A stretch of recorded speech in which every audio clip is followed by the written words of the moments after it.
problem on your hands at some point. Yeah, it could be annihilation for the planet. It might be. Yeah, so I'm taking Stripe. Oh, I'm going to take the demon from the Dark and the Wicked. What? Megan. It was the meanest thing I could think of. Oh my gosh. That's horrifying. That's the idea. Oh my gosh. Do you like it? Yeah. That's... Oh, gosh. Wow. That thing's gonna get murdered. Big guns. Oh. People are just gonna... Oh. I'm gonna take, I guess... Oh, gee, how do I come back from that? I'm gonna take David from The Guest.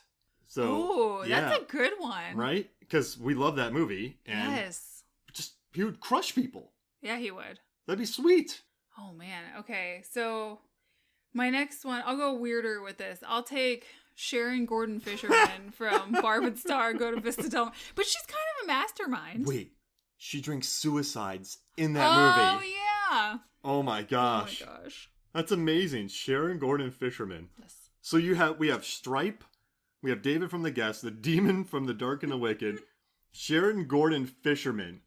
Okay. Oh, like this is how do we come back from this? Let's see. Oh, man, what's gosh.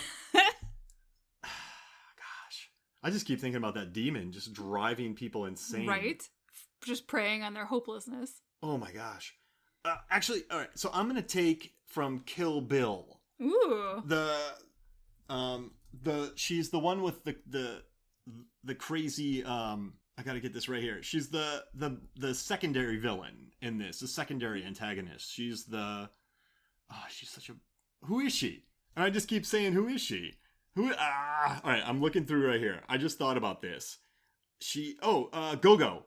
I'm taking Go-Go from Kill Bill because she is a maniac, and she would just slaughter the ever-living snot out of people, and it would just be terrifying.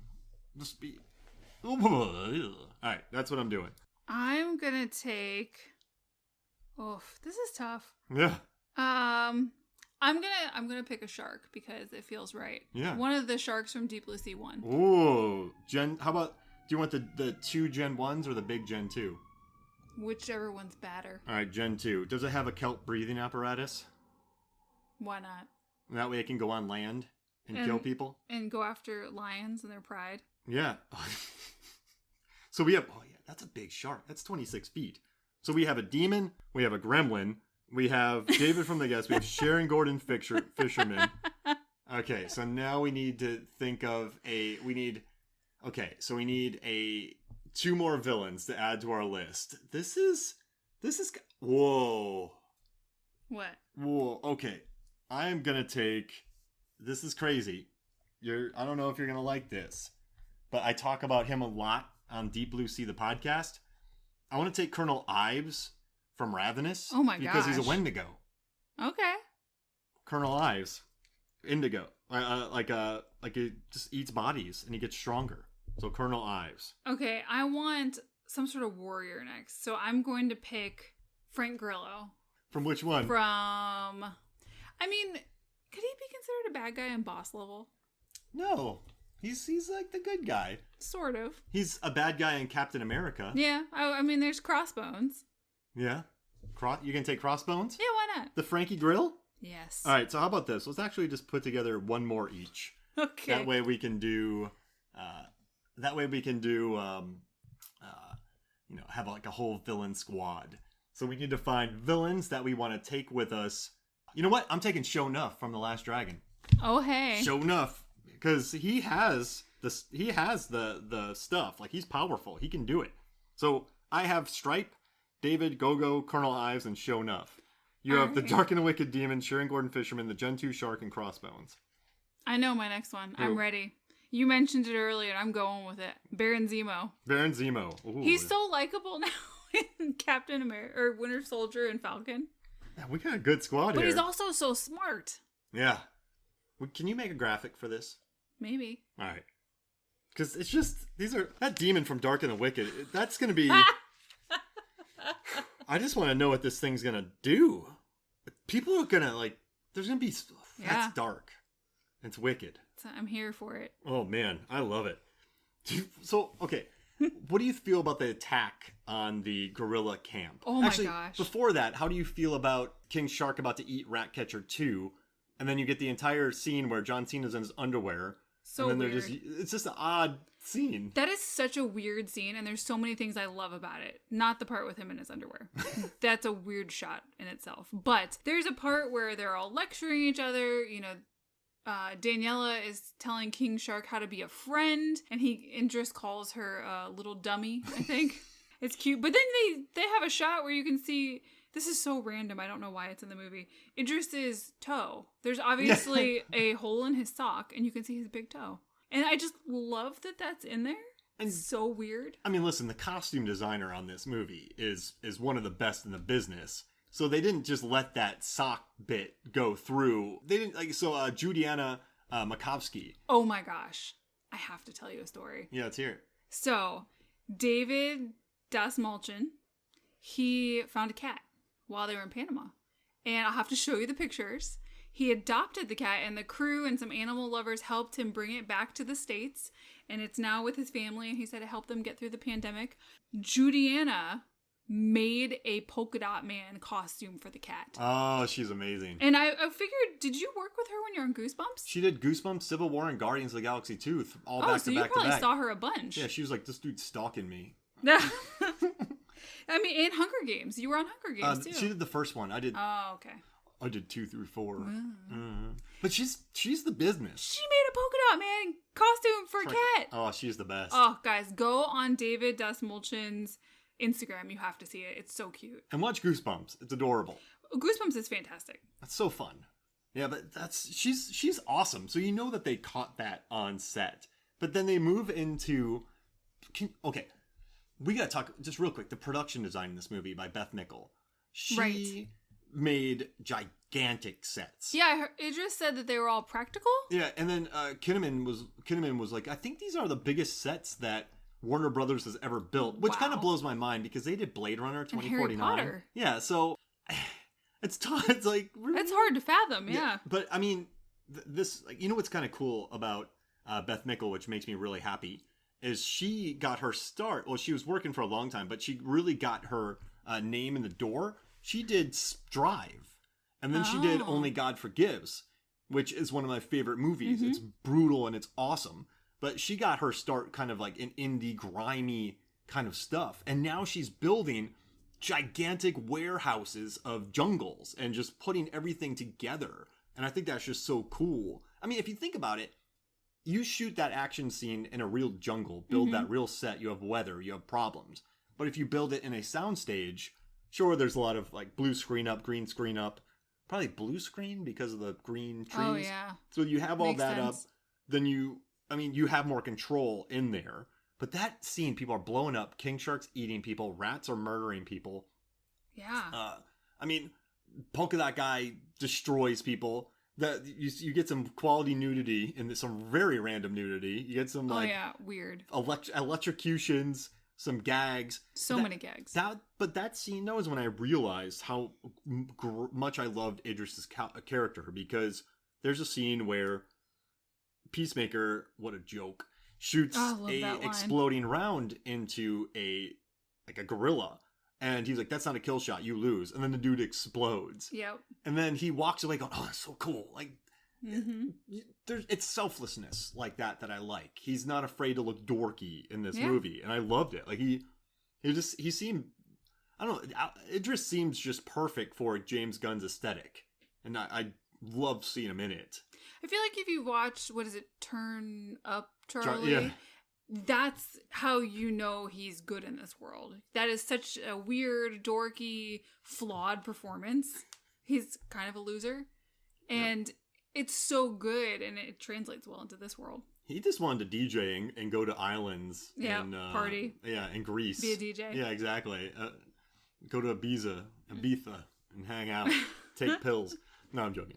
But I guess, too, it's just all the sets in here, the costume design. That scene, though, is just wholesale murder played for laughs. And then you know that these people are probably good. Mm-hmm. And then they open up the thing, Rick Flag's just drinking tea. Oh, my gosh. And that makes me so happy that he's just chilling with Alice Braga, who I'm glad that... I wish they gave her more to do in this movie, because I mean, she's really good in Predators, too. I like her a lot in that. But I guess she does take over the government. She gets to be the hero at the end. Yeah. Because they're not heroes. And she also tells Flag he's a really nice guy. Aww. Like, yeah, you're the hero in this. But I don't know. I guess I just like how this scene is built. And we haven't even talked about Harley.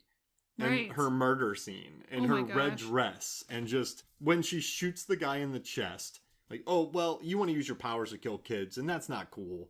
So he just drills him right in the chest. Oh, it's fantastic. And her little sort of self-reflective monologue afterwards. She's like, I really think you're prettier down there.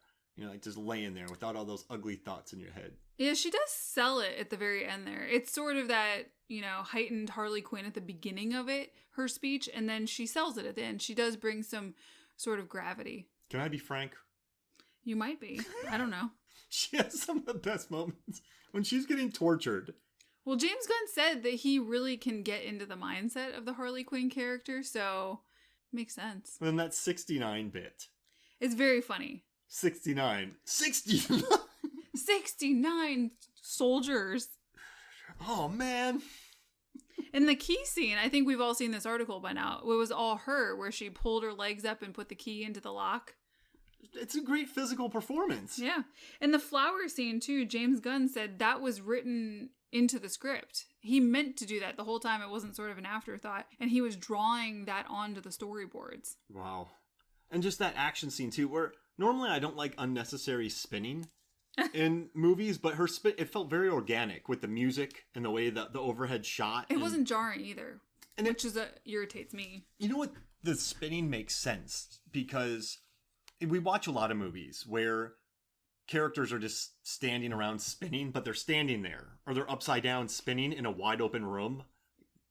You're not moving. Yeah. This one, she had to spin because there's different corridors. Well, and she also, I think it's better shot because she has to stop or pause with an arm and actually aim and shoot. So it's almost like if you've ever done dance and you spin and you pick a spot, she's doing that throughout and it makes it less dizzy, which is good for the aesthetic. And I think it's a nice, good not like retribution, but when you watch Birds of Prey, I mean, that movie had Sam Hargrave, it had the John Wick guys. Birds of Prey had some of the greatest fight coordinators, stunt coordinators on the planet working on it.